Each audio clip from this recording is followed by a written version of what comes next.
दोस्तों नमस्कार, आप सुन रहे हैं रेडियो कुमाऊं वाणी 90.4 मेगाहर्ट्ज पर अपन रेडियो अपन बात। और मैं हूं आज जिला विधिक सेवा प्राधिकरण अल्मोड़ा के कार्यालय में। और आज हम वहां पर जिला विधिक सेवा प्राधिकरण कैसे काम करती है, किस तरीके से वो लोगों तक पहुंचते हैं और कैसे लोग इसका फायदा लेते हैं, इन सारी चीजों को लेकर बात करेंगे। मेरे साथ में है तुलसी जौहरी जो कि एडवोकेट हैं, उनसे ये सारी जानकारी लेंगे। मैम, आपका हार्दिक स्वागत। धन्यवाद सर। तो सबसे पहला सवाल तो यही होता है कि जिला विधिक सेवा प्राधिकरण का ढांचा क्या है, कैसे वो गांव तक पहुंचता है? क्या एक व्यक्ति सीधे जिले से गांव पहुंचता है या कोई सिस्टम है, कोई ढांचा है इसका? सर, विधिक सेवा प्राधिकरण का एक सिस्टम बना हुआ है। इसके 4 स्तंभ हैं। सबसे पहले है नालसा, फिर है सालसा, फिर है डीएलएसए, फिर है टीएलएसए तालुका तक। तो इसमें हमारे विधिक सेवा प्राधिकरण से जो प्राधिकार मित्र चुने गए हैं उनको गांव-गांव तक भेजा जाता है।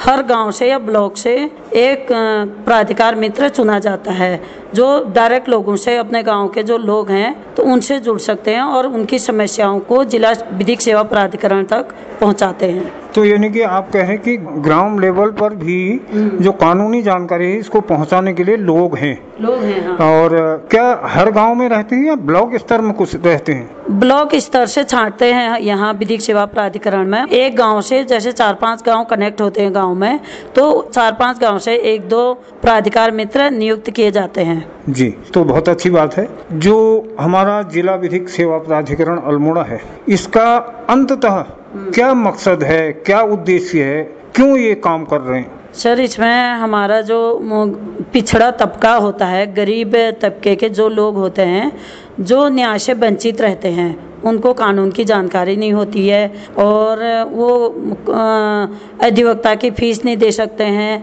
आर्थिक स्थिति जिनकी कमज़ोर होती है, तो उन लोगों को जोड़ने के लिए, उनको निःशुल्क कानूनी सहायता देने के लिए विधिक सेवा प्राधिकरण अभी काम कर रहा है।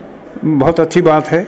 लेकिन एक चीज है, इसके दायरे में कौन कौन से ऐसे लोग हैं, कौन कौन से ऐसे तबके हैं जिनको कानूनी सहायता प्रदान कर सकते हैं या कानूनी सहायता उनके लिए उपलब्ध होती है? इसमें सर सबसे पहले तो महिलाएं हैं जो सभी वर्ग की हैं। उसके बाद हैं पुरुष व महिलाएं जो जिला कारागार में बंद रहते हैं, बंदी जिनको कहते हैं, विचाराधीन बंदी और दोषसिद्ध बंदी, उनको भी विधिक सेवा प्राधिकरण से सहायता निःशुल्क कानूनी व्यवस्था की गई है उनके लिए।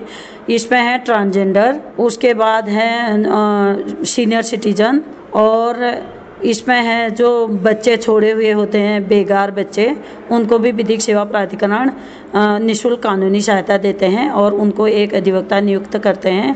अधिवक्ता उनकी बातों को न्यायालय तक पहुंचाते हैं और उनको फ्री लीगल एड देते हैं। जी, क्या कभी ऐसी भी सिचुएशन होती है या किन्हीं कारणों से उनके जो कानूनी सहायता प्राप्त करने का हक है उसको अस्वीकार कर दिया जाए, उनके एप्लीकेशन को, तो वो किन किन कंडीशनों में उसको अस्वीकार किया जा सकता है? जिनको हम लीगल एड देते हैं, निःशुल्क अधिवक्ता देते हैं सर, अगर कोई जो वो होता है, पीड़िता होता है, वो शिकायत करता है कि मेरा अधिवक्ता मेरी बातें नहीं सुनते हैं और मेरी जो समस्या है उनको गंभीरता से नहीं लेते हैं, तो वो लिख कर दे सकते हैं विधिक सेवा प्राधिकरण को कि मैं इन अधिवक्ताओं से संतुष्ट नहीं हूँ, मुझे अन्य कोई अधिवक्ता दिया जाए जो मेरी बातों को न्यायालय तक अच्छी तरह पहुँचाया जाए और हमारी समस्याओं को समझे।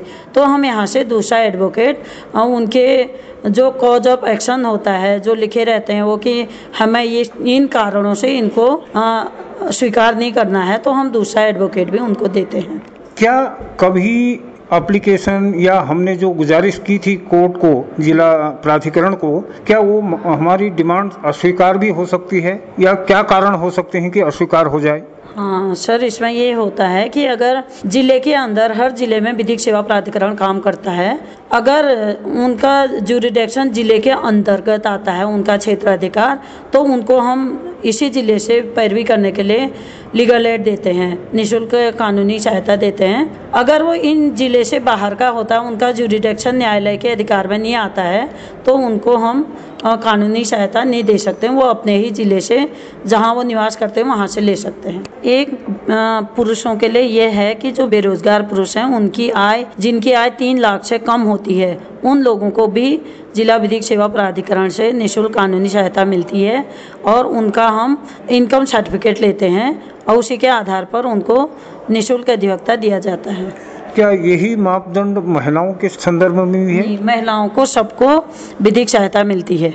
अगर मैं इस जिला विधिक सेवा प्राधिकरण की सेवा लेना चाहता हूं या लेना चाहती हूं, तो क्या मुझे फिजिकल रूप से यहां पर न्यायालय में आना होगा या मेरे सापेक्ष कोई और भी इस कानूनी सहायता को मेरे संदर्भ में ले सकता है?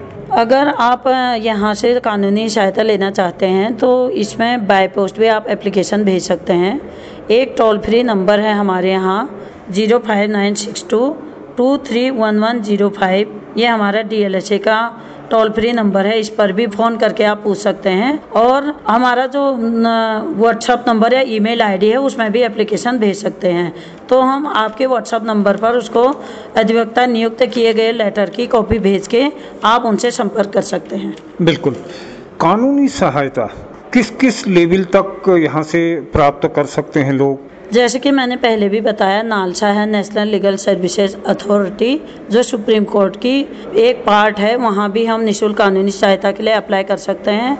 उसके बाद है salsa state legal services authority, जो हाई कोर्ट का ही पार्ट है, वहाँ भी हम लोग निःशुल्क कानूनी सहायता के लिए एप्लीकेशन भेज सकते हैं और वहाँ से भी लीगल एड ले सकते हैं। उसके बाद है DLSA, जो जिला स्तर पर कार्य करता है। DLSA district legal services authority के नाम से जानते हैं। फिर है TLSA तालुका, जो तहसील स्तर पर काम करता है। उनके सचिव होते हैं तहसीलदार मैम। अभी हाल में हमारे तहसीलदार मैम हैं, तो उनसे संपर्क करके तहसील स्तर का काम भी विधिक सेवा प्राधिकरण करवाता है। जी, इन तमाम जो कानूनी सहायता हैं, इनके अलावा भी क्या जिला विधिक सेवा प्राधिकरण अन्य कोई कैंपेन, अन्य जानकारियां भी इसके साथ ही प्रोवाइड करता है ताकि लोगों में अवेयरनेस और जानकारी में बढ़ोतरी हो? विधिक सेवा प्राधिकरण से जो अभी तक की बातें थी, उसके अलावा भी हम जेल में हर बुधवार को हमारे सिविल जज सीनियर डिवीज़न सचिव मैम अवेयरनेस प्रोग्राम करती हैं। हर बुधवार को कैदियों को, वहाँ के विचाराधीन बंदियों को उनकी लीगल एड की जानकारी देते हैं और ग्रामीण स्तर पर प्राधिकार मित्र अवेयरनेस प्रोग्राम टाइम पर करते रहते हैं। ये हॉस्पिटलों में भी हमारे प्राधिकार मित्र लोगों की सहायता करते हैं, थाने में भी सहायता करते हैं और सभी जगह अवेयरनेस प्रोग्राम भी करते हैं। संप्रेक्षण गृह बख में भी लीगल एड द्वारा अवेयरनेस प्रोग्राम किए जाते हैं टाइम पर। बहुत बहुत धन्यवाद मैम, आपने महत्वपूर्ण जानकारी दी और हम उम्मीद करते हैं कि इस जानकारी का फायदा हमारे सुनने वाले श्रोता जरूर लेंगे और उम्मीद भी करते हैं कि आगे भी आप और हम इस तरीके के अवेयरनेस कैंपेन को साथ मिलकर करेंगे। बहुत बहुत धन्यवाद। धन्यवाद सर।